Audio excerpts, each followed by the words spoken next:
नमस्कार, स्वागत है आप सभी का। मैं हूं आपके साथ विद्यासागर। देश आज़ादी का अमृत महोत्सव मना रहा है। देश को आज़ाद कराने में आज का दिन बहुत ही महत्वपूर्ण है, क्योंकि आज से ठीक 80 साल पहले आज ही के दिन यानी 8 अगस्त 1942 को मुंबई के अगस्त क्रांति मैदान में महात्मा गांधी ने ब्रिटिश शासन को भारत छोड़ो के सशक्त नारे के साथ चुनौती दी थी। उन्होंने भारत के लोगों से करो या मरो का ऐतिहासिक आह्वान किया था।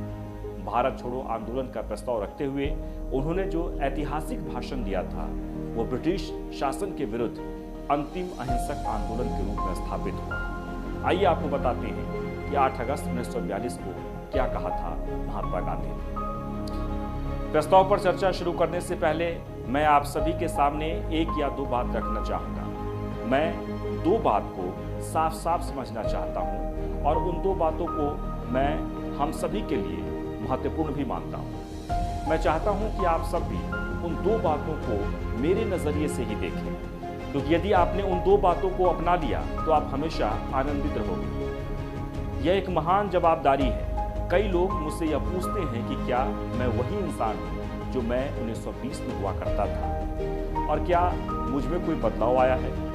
ऐसा प्रश्न पूछने के लिए आप बिल्कुल सही हो। मैं जल्द ही आपको इस बात का आश्वासन दिलाऊंगा कि मैं वही मोहनदास करमचंद गांधी हूं जैसा मैं 1920 में था। मैंने अपने आत्मसम्मान को नहीं बदला है। आज भी मैं हिंसा से उतनी ही नफरत करता हूं जितनी उस समय करता था, बल्कि मेरा बल तेजी से विकसित भी हो रहा है। मेरे वर्तमान प्रस्ताव और पहले के लेख और स्वभाव में कोई विरोधाभास नहीं है। वर्तमान जैसे मौके हर किसी की जिंदगी में नहीं आते, लेकिन कभी कभी एक आध की जिंदगी में जरूर आते हैं। मैं चाहता हूं कि आप सभी इस बात को जानें कि अहिंसा से ज्यादा शुद्ध और कुछ नहीं है। इस बात को मैं आज भी कह रहा हूं और अहिंसा के मार्ग पर चल भी रहा हूं। हमारी कार्यकारी समिति का बनाया हुआ प्रस्ताव भी अहिंसा पर ही आधारित है और हमारे आंदोलन के सभी तत्व भी अहिंसा पर ही आधारित होंगे। यदि आप में से किसी को भी अहिंसा पर भरोसा नहीं है तो कृपया करके इस प्रस्ताव के लिए वोट ना करें। मैं आज आपको अपनी बात साफ साफ बताना चाहता हूं। भगवान ने मुझे अहिंसा के रूप में एक मूल्यवान हथियार दिया है।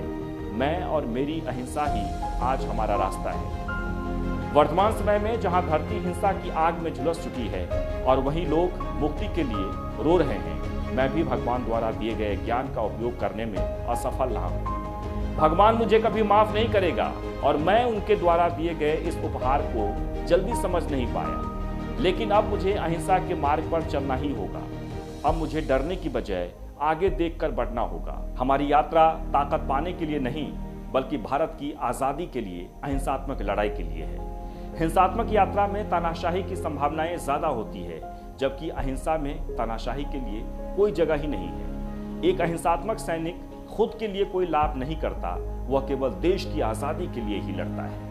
कांग्रेस इस बात को लेकर बेफिक्र है कि आजादी के बाद कौन शासन करेगा। आजादी के बाद जो भी ताकत आएगी उसका संबंध भारत की जनता से होगा और भारत की जनता ही ये निश्चित करेगी कि उन्हें ये देश किसे सौंपना है। हो सकता है कि भारत की जनता अपने देश को पेरिस के हाथे सौंपे। कांग्रेस सभी समुदायों को एक करना चाहता है।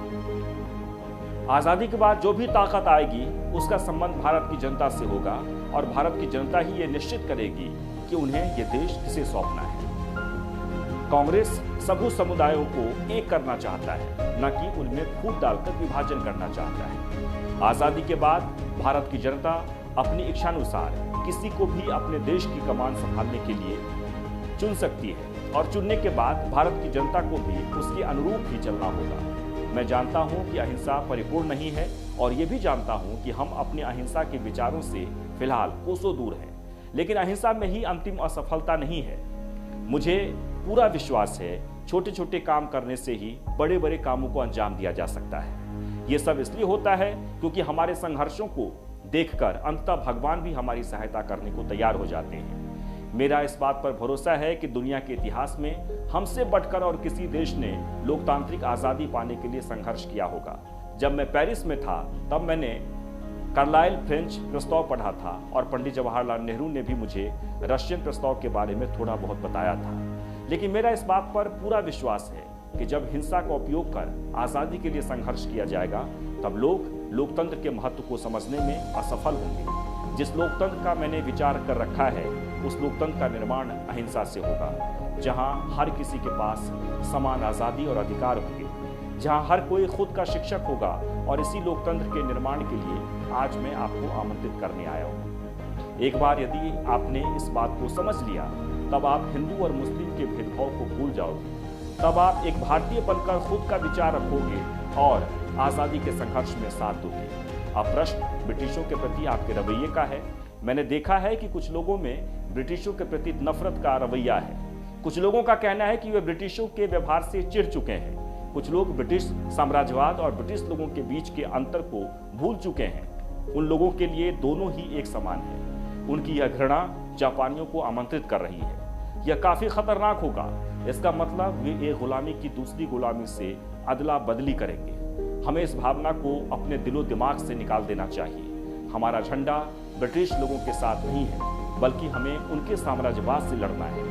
ब्रिटिश शासन को खत्म करने का मेरा प्रस्ताव गुस्से से पूरा नहीं होने वाला। हमारा झगड़ा ब्रिटिश लोगों के साथ नहीं है, बल्कि हमें उनके साम्राज्यवाद से लड़ना है। ब्रिटिश शासन को खत्म करने का मेरा प्रस्ताव गुस्से से पूरा नहीं होने वाला। यह किसी बड़े देश जैसे भारत के लिए कोई खुशी वाली बात नहीं है कि ब्रिटिश लोग जबरदस्ती हमसे धन वसूल रहे हैं। हम हमारे महापुरुषों के बलिदानों को नहीं भूल सकते। मैं जानता हूं कि ब्रिटिश सरकार हमसे हमारी आज़ादी नहीं छीन सकती, लेकिन इसके लिए हमें एकजुट होना होगा। इसके लिए हमें खुद को घृणा से दूर रखना चाहिए। खुद के लिए बोलते हुए मैं कहना चाहूँगा कि मैंने कभी घृणा का अनुभव नहीं किया, बल्कि मैं समझता हूँ कि मैं ब्रिटिशों के सबसे गहरे मित्रों में से एक हूँ। आज उनके अविचलित होने का एक ये भी कारण है मेरी गहरी दोस्ती। मेरे दृष्टिकोण से वे फिलहाल नरक की कगार पर बैठे हुए हैं और यह मेरा कर्तव्य होगा कि मैं उन्हें आने वाले खतरे की चुनौती दूं। इस समय जहां मैं अपने जीवन के सबसे बड़े संघर्ष की शुरुआत कर रहा हूं, मैं नहीं चाहता कि किसी के भी मन में किसी के प्रति घृणा का निर्माण हो। यह भाषण महात्मा गांधी ने मुंबई के अगस्त क्रांति मैदान में उस वक्त दिया था जब आज ही के दिन भारत छोड़ो आंदोलन की शुरुआत हुई थी।